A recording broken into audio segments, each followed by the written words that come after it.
Bonjour tout le monde, je m'appelle François Jobin, je suis écrivain et aujourd'hui j'anime en compagnie de deux personnes une émission consacrée à leur tout dernier livre. Il s'agit de Jean-Yves Dionne et de Lucie Tremblay, sa conjointe, qui ont été tous les deux des agents du service extérieur pour le Canada.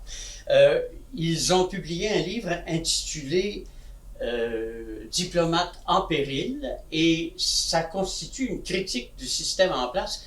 Ma première question sera très peu diplomatique. Monsieur Dionne, est-ce qu'il ne s'agit pas d'une façon de mordre la main qui nous a nourris? C'est une façon de le dire. Je vais interpréter ça d'une façon différente. C'est surtout une synthèse des problématiques qu'a rencontré et que rencontre encore le ministère d'Affaires mondiales Canada depuis les 20 dernières années. Donc, c'est des casseroles qui traînent depuis longtemps. Et on a voulu, nous, écrire un livre qui donne les faits, surtout pour les jeunes, la relève, qui veulent entreprendre ce métier-là, parce que chaque année, du moins, on avait coutume, chaque année, dans les universités, il y avait un concours national. Les jeunes se présentaient par milliers. Pour ce concours-là, peu étaient choisis, mais ceux qui étaient choisis entraient comme un sacerdoce dans ce ministère-là. Est-ce que c'est encore le cas aujourd'hui? Est-ce qu'il y a encore des milliers de jeunes qui se présentent? Il y a toujours des milliers de jeunes intéressés. C'est autour de 7 à 10 000 candidats par année. Et on en retient combien? On en retient dans une première phase 500. Et ensuite, on les rencontre en entrevue et en exercice habituellement d'évaluation. C'est un travail d'équipe, un cas, un dossier qu'ils doivent régler en commun. Ces gens-là ne se connaissent pas. Et c'est de là que va ressortir toutes les qualités qu'on recherche chez un agent du service extérieur. Chez un diplomate. Effectivement. Ben justement, qu'est-ce que c'est qu'un diplomate? Parce que, à ma connaissance, il n'y a pas de faculté de diplomatie nulle part dans aucune université.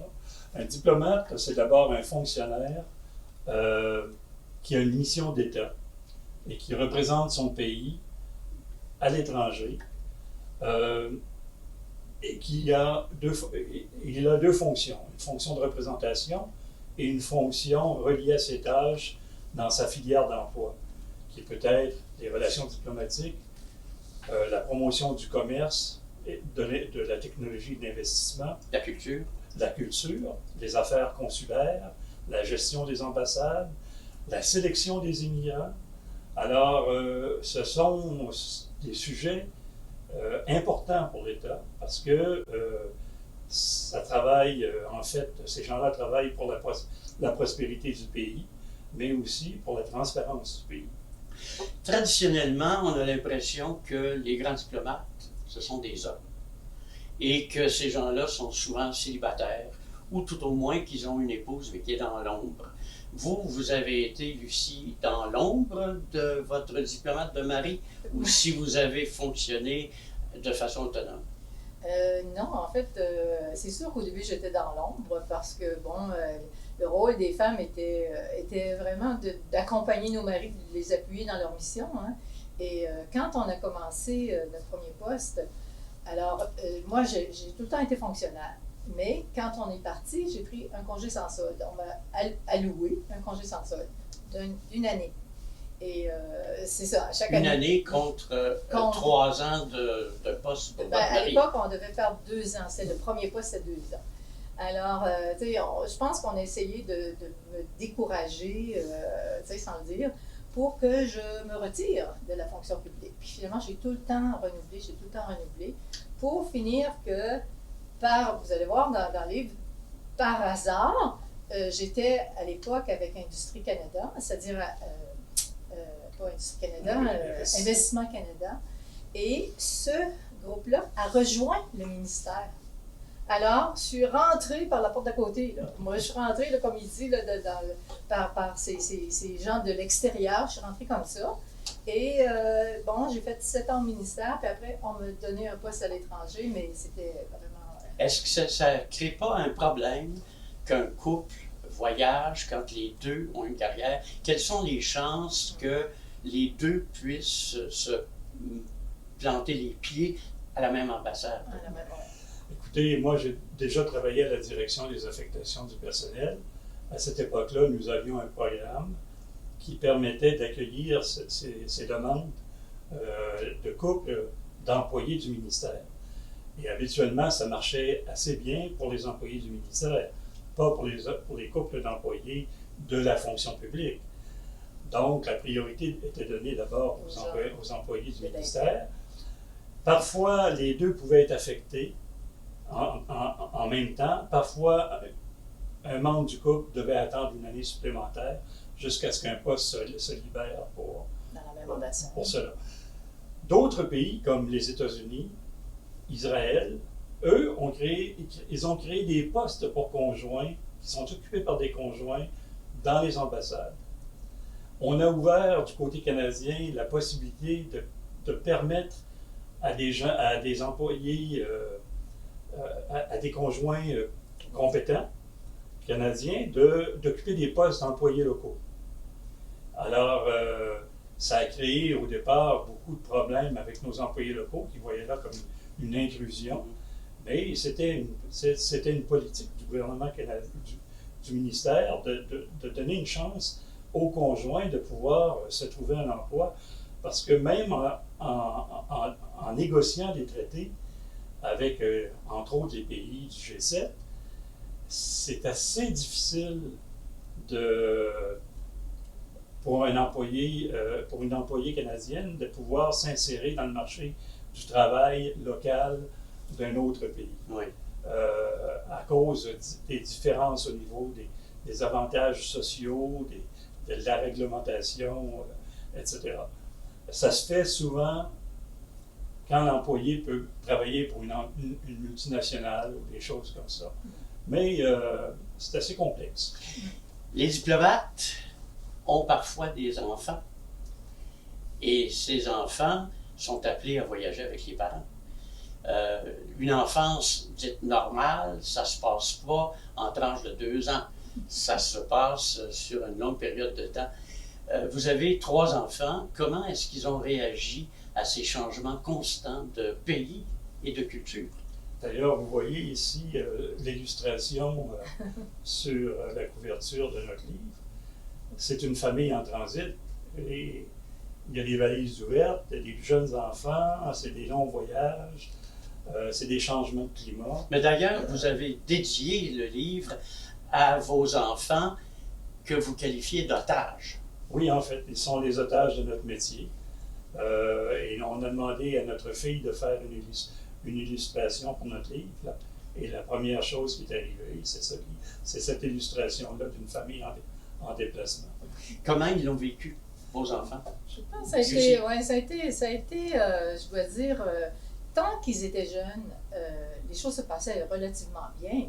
Un enfant, vous savez, quand le noyau familial va bien, quand les parents sont heureux, l'enfant est heureux. Là. C'est quand l'adolescence arrive, quitter les amis, bien que les amis, souvent, ce sont des gens comme eux qui bougent beaucoup. L'année d'après, ils perdent la moitié de leurs amis, puis vous savez, mais quand eux partent, je vous assure que c'est un déchirement. C'est un déchirement. Rendu à 14-15 ans, là, nous, on est revenus au Canada.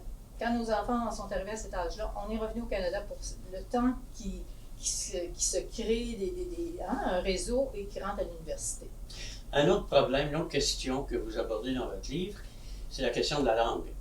Le Canada est un pays bilingue, mais apparemment, ça ne va pas beaucoup au-delà des textes légaux. Dans les missions extérieures, est-ce que ça se passe en français, en anglais ou en grec? Bonne question. Disons que, d'après notre expérience, il y a des ambassades où c'est l'anglais qui prédomine et dans d'autres, c'est le français. Si vous allez en Afrique, de l'Ouest par exemple, tout se passe en français. À Paris, tout se passe en français. Si vous allez à Bonn ou en Asie, ça se passe beaucoup en anglais. Et à Ottawa? Et à Ottawa, je dirais que ça dépend des directions. Il y a plusieurs directions. Les notes de service qui nous arrivent, la plupart du temps, sont en anglais. Mais si on veut faire un effort, ça dépend souvent du directeur. Si le directeur insiste pour qu'on prenne une approche de bilinguisme intégral et que lui-même ou elle-même se mette à parler en français durant les réunions de la direction, je peux vous dire que mes collègues anglophones, ils s'alignent rapidement sur l'autorité. Si l'autorité vient de... Et la plupart du temps, eh bien, il y a beaucoup plus de bilinguisme chez les francophones que chez les anglophones. Quoique, moi, j'ai travaillé pour des chefs de mission avec un bilinguisme intégral quasi parfait, des gens qui avaient beaucoup travaillé pour apprendre la langue et qui l'ont bien apprise. Bon. Je passe un peu du coq à l'âne. On a l'impression, surtout si on regarde les informations américaines, que la diplomatie, c'est une récompense qu'on offre à des grands donateurs. En tout cas, c'est l'impression qu'on a eue sous le règne de M. Trump aux États-Unis. Est-ce que c'est comme ça au Canada? Est-ce que ça existe des diplomates de carrière ou si ce sont des hommes d'affaires qui assument les postes? Disons que pour le moment, on a l'impression qu'on essaie beaucoup d'intégrer des gens de l'extérieur, de donner des mandats à des gens de l'extérieur du ministère. On ignore certains de nos grands diplomates de carrière pour donner des postes à des gens d'affaires, comme par exemple, nous en avons un actuellement en Chine, ou encore à Paris, où souvent les gens ne parlent pas la langue du pays, n'ont pas eu une préparation profonde qu'une carrière de longue durée peut offrir. Je pense que ça, c'est l'influence américaine. J'ai comme l'impression qu'on va peut-être finir un jour par un mélange entre ce qui se passe aux États-Unis et la tradition peut-être en Grande-Bretagne. On fait un petit peu la jonction de ces deux cultures. Mais il faudrait tenir compte qu'au Canada, il y a des francophones et qu'on a de grands ambassadeurs francophones qui ont dirigé de grandes ambassades et qui font partie des ambassadeurs de marque au Canada et qu'il en faut d'autres et que les francophones doivent prendre leur place. Si on ne peut pas prendre sa place dans un contexte comme celui-là, je me demande où est-ce qu'on va aller. Depuis que M. Harper a pris le pouvoir, les choses ont beaucoup changé au ministère des Affaires extérieures, que j'appelle encore le ministère des Affaires extérieures parce que c'est à force de l'habitude. C'est Affaires extérieures Canada maintenant. C'est Affaires mondiales. Rien de moins.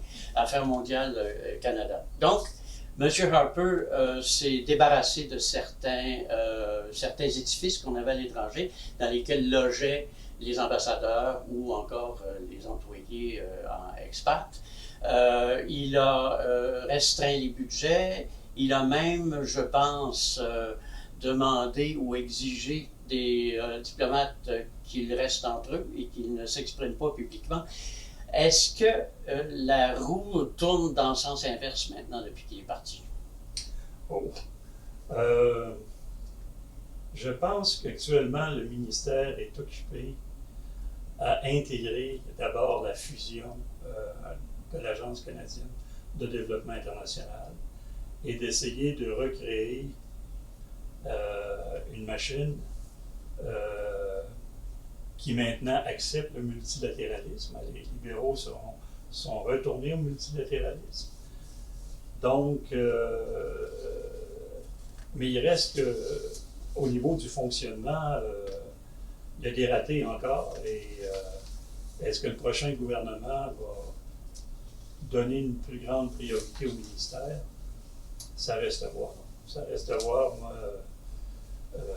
je pense qu'au niveau du fonctionnement, Lucie et moi, lorsque nous avons commencé, nous avons participé à une commission royale d'enquête sur les conditions du service extérieur à l'étranger.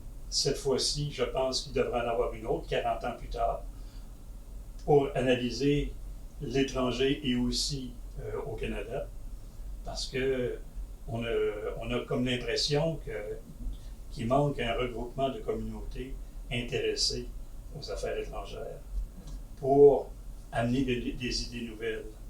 Et c'est pas, par exemple, en amenant des gens en masse à des niveaux au niveau directeur pour empêcher nos agents qui ont commencé au pied de l'échelle et qui se font voler leur carrière parce que d'autres arrivent de l'étranger, c'est-à-dire de l'extérieur du système, qu'on va réussir à bâtir un nouvel élan à ce ministère-là. Mais dans le fond, ce que vous dites, c'est que la carrière de diplomate, ce qu'on appelle en France la carrière avec un grand L et un grand C, ça se construit sur le temps.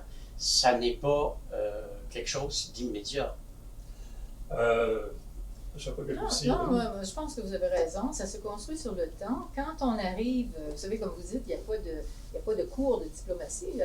Il n'y a pas à l'université, là, ça ne s'enseigne pas. Là. Alors, c'est un bassin de connaissances qui sont déterminés par ce fameux concours d'entrée. Et ensuite, les jeunes sont éduqués sur le tas, comme on dit. Hein, ils ont des mentors, ils ont des fonctions qu'on leur assigne et graduellement, les fonctions s'enrichissent et les diplomates, c'est comme ça. Là, la carrière se bâtit, en effet, moi je pense, sur le temps. Ben, je vous remercie infiniment. J'encourage tous ceux qui qui envisagent une carrière à l'étranger, de lire votre livre, Les diplomates en péril, parce que il m'a semblé à moi que c'était une mine de renseignements pour quiconque se destine au service d'agents du service extérieur. Et quitte à ce que quelques-uns soient découragés devant les obligations et la façon d'être dans ce milieu-là. Merci beaucoup, Jean-Yves. Merci, Lucie. Merci, François. On se quitte quelques instants pour le temps d'une chronique littéraire qui vous renseignera sur les dernières parutions. Bonjour, ici Roxane Turcotte. Je suis l'actuelle présidente d'Auteurs des Laurentides. Aujourd'hui, dans le cadre de l'émission du Livre au cœur, la chronique littéraire porte sur la festivité. Auteurs des Laurentides a 20 ans cette année et on compte bien le fêter. Alors, le 17 octobre, au Mont-Gabriel, à l'hôtel Mont-Gabriel, il y aura une grande soirée gala bénéfice. On invite tous nos membres, on a 85 membres. Les membres sont invités à doubler la mise parce qu'Auteurs des Laurentides fait ce soir-là une remise de prix littéraire. Pour le 20e anniversaire, on a créé 3 prix. Le prix Claude-Henri Grignon, auteur connu, si ça se trouve dans les Laurentides, et le prix Claude-Henri Grignon sera remis par le petit-neveu de l'auteur, Pierre Grignon. Les auteurs en lice sont Jean-François Beauchemin, Francine Ouellet, Louise Tremblay-Desciambre et Louis-Philippe Hébert. Ce sont 4 auteurs qui se sont illustrés remarquablement dans le monde littéraire du Québec. Ils habitent les Laurentides et on va leur reconnaître une importance bien méritée. Le deuxième prix, le prix s'appelle le prix Pauline Vincent, du nom de la fondatrice. En 2001, oui, Madame Pauline Vincent a fondé l'association et voilà que l'association a 20 ans cette année. Le troisième prix, le prix des libraires, le prix des bibliothécaires pour le livre qui, durant l'année, a été le plus emprunté, un livre écrit par un auteur des Laurentides. Le prix Pauline Vincent va récompenser un auteur émergent. Émergent, je ne dis pas jeune, peu importe l'âge de l'auteur, un auteur qui a 3 publications et moins. Il y a des comités de lecture, des membres qui vont lire. On a déjà 17 livres soumis. Et ce livre doit reconnaître la qualité, la capacité de l'auteur à faire carrière d'écrivain. Donc ce soir-là, bien sûr, on va remettre les 3 prix. Et les 2 premiers prix, on aimerait remettre une somme d'argent, évidemment, en plus de la notoriété que donne toujours un prix. Alors pour cela, on organise une soirée gala bénéfice. On a invité des mécènes, le monde des affaires, les élus, et je tiens à remercier déjà, on a Madame Agnès Grondin qui est députée d'Argenteuil, on a Marguerite Blais qui est députée de Prévost et qui est aussi ministre à la condition des aînés et des aidants, des proches aidants, pardon. Et Madame Hélène Gaudreau, qui est députée Laurentides-la-Benne, Monsieur Gilles Boucher et son équipe, qui est candidat maire à Sainte-Marguerite du Lac-Masson. Et on a Monsieur Garriépi, Roger Garriépi, qui est maire de Sainte-Adèle. Pardon, je viens de faire une très grosse gaffe, qui est maire de Saint-Sauveur. Bernard Franquet, dans le monde des affaires, Monsieur Franquet de Mercedes-Benz à Saint-Agathe-des-Monts. Madame Karine Joncas de Cosmétique Karine Joncas. Ces gens-là participent financièrement à la mission d'Auteurs des Laurentides, qui est de faire rayonner la littérature. Tous je l'ai dit, nos membres sont invités et vont doubler la mise. On remettra les argents, bien sûr, en prix, au prix Claude-Henri Grillon, au récipiendaire et au récipiendaire du prix Pauline Vincent. Et aussi, on remettra un chèque à la Fondation pour l'alphabétisation, qui, eux, vont réinvestir ces argents dans la région. Et enfin, on souhaite qu'il reste un peu de sous pour Auteurs des Laurentides. On est une OBNL, donc ces argents sont toujours réinvestis dans des activités littéraires pour nos membres et pour faire rayonner la lecture et la littérature. Ce soir-là, ce sera M. François Jobin qui animera. M. Jobin est cinéaste, journaliste bien connu dans la région des Laurentides. Ça va être un excellent animateur. Il y aura une prestation du groupe, un duo du groupe Vortex Grégaire. Ça va être sympathique. Il y aura aussi M. Hugo Monticoni, qui est très connu aussi dans les grands voyageurs devant l'éternel, connu dans la région et connu au Québec pour ses conférences avec les grands explorateurs. Il a 20 ans de voyage derrière lui. Il va nous présenter son dernier livre, Tracé de voyage, dans lequel il a incorporé la réalité augmentée. Il y a une vague de livres avec réalité augmentée. Alors, pour savoir de quoi ça va retourner, voilà pourquoi on a invité M. Hugo Monticoni. Auteurs des Laurentides mène un projet d'exploration et de recherche en réalité augmentée intégré au livre. Et il y aura, pour le 17 octobre, un livre qui aura été créé, qui sera présenté lors de la soirée. Bien sûr, Mme Pauline Vincent, la fondatrice, à qui on doit cette association, à qui on doit de nombreux projets, qui a remporté des prix ambassadeurs, le prix Passion. Mme Vincent est tellement heureuse que l'association poursuive son bonhomme de chemin.